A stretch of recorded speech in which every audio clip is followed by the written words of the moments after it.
আর গুনার দিকে যাস না। আরে এমন প্রকৃত বন্ধু আমার তো মনে হয় অনেক সালেকরা স্বপ্ন দেখে, আমিও দেখি স্বপ্নে।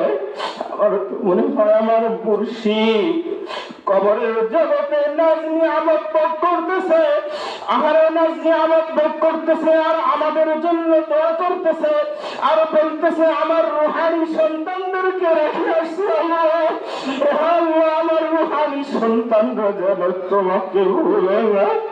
তাদের পিঠের নিচে লা ইলাহা ইল্লাল্লাহর একটা তক্তা দিয়ে আসছি আল্লাহ।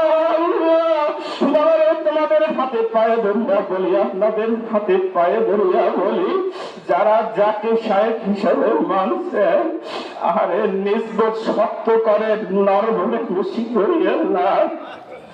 নিসবতটা শক্ত যত হবে, এতেকাদ যত মজবুত হবে তত